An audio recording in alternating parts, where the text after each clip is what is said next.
महिलाओं पर गंदी नजर डालने वाले के लिए गरुड़ पुराण में ऐसी सजा का वर्णन गंदी नजर वाले लोग जानकर ही दहल जाएंगे। महिलाओं के खिलाफ जुर्म और अत्याचार करने वालों के खिलाफ गरुड़ पुराण में बहुत ही खतरनाक सजा बताई गई है।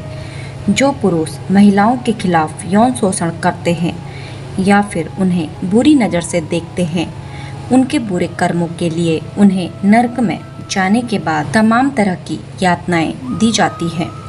गरुड़ पुराण में बताया गया है कि महिलाओं के खिलाफ अत्याचार करने वाले मरने के बाद जब नरक में पहुंचते हैं तो यमदूत उन्हें खौलते हुए तेल में डालते हैं। ऐसे लोगों पर यमदूत गर्म पिघला हुआ लोहा डालते हैं। आइए इस बारे में विस्तार से जानते हैं और समझते हैं। महिलाओं पर जुर्म करने वालों को नरक में कौन कौन सी सजा भोगनी पड़ती है। गरुड़ पुराण में बताया गया है कि यमराज के दूत मरने के बाद पापी व्यक्तियों की आत्माओं को किस तरह से यमराज के दरबार में लाते हैं। साथ ही इसमें यह भी बताया गया है कि मनुष्यों को उसके कर्मों के अनुसार यमराज किस तरह की सजा देते हैं। हम आज आपको बता रहे हैं, जो पुरुष महिलाओं पर अत्याचार करते हैं, उनका यौन शोषण करते हैं, उनके साथ मारपीट करते हैं, नरक में यमराज के दूत उन्हें इस जुर्म की क्या सजा देते हैं। सजा पूरी करने के बाद जीव को अगले जन्म में कौन सी योनि मिलेगी, इस बारे में गरुड़ पुराण में बताया गया है। पराई स्त्री पर नजर डालने वाले पुरुष के लिए यह कठोर सजा। ऐसे पुरुष जो पराई स्त्री पर नजर डालते हैं या फिर उनका यौन शोषण करने की कोशिश करते हैं, ऐसे पुरुषों की जीवात्मा को नरक में जाकर लोहे के धधकते हुए गर्म खंभे का आलिंगन करना पड़ता है।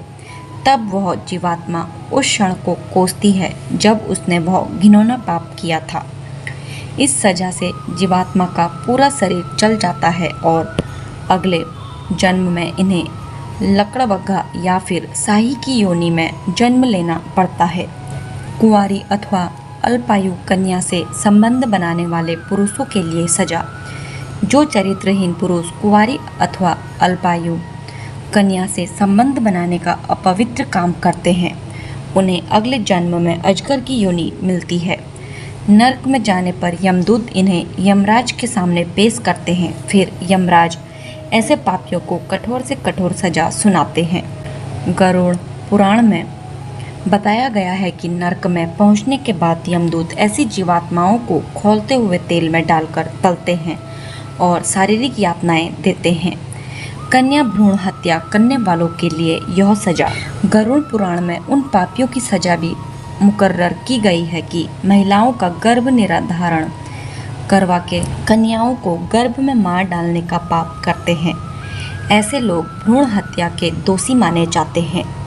ऐसे पुरुष अगले जन्म में नपुंसक बनते हैं। नरक में यमदूत ऐसे पापी लोगों के साथ जंगली जानवरों जैसा व्यवहार करते हैं और उन्हें कड़ी सजा देते हैं ताकि अगले जन्म में ऐसा पाप करने की उनकी हिम्मत न हो। मित्र की पत्नी के साथ संबंध बनाने वालों के लिए यह सजा। ऐसे पुरुष जो अपने मित्रों को धोखा देकर उसकी पत्नी के साथ संबंध बनाने की कोशिश करते हैं, ऐसे दुराचारियों को यमराज नरक में बहुत ही खतरनाक सजा देते हैं। ऐसे लोगों को कई वर्ष तक नरक की यातना सहने के बाद गधे की योनि में जन्म दिया जाता है और फिर से पृथ्वी लोक पर भेजा जाता है। गुरु की पत्नी पर बुरी नज़र डालने वाले को मिलती है यह सजा। ऐसे चरित्रहीन पुरुष जो माँ समान गुरु की पत्नी पर बुरी नज़र डालते हैं, उनको यमराज अगले जन्म में गिरगिट बनाते हैं। काम भावना से पीड़ित होकर गुरु की पत्नी का मान भंग करने वालों को नरक में निर्वस्त्र करके लोहे की गर्म सलाखों से जलाया जाता है। अप्राकृतिक दुराचार करने वाले अपराधियों को नरक में जाकर सुअर बनना पड़ता है। कई वर्षों तक यमदूत द्वारा दी गई यातनाओं को सहने के बाद इन्हें बैल की योनि मिलती है।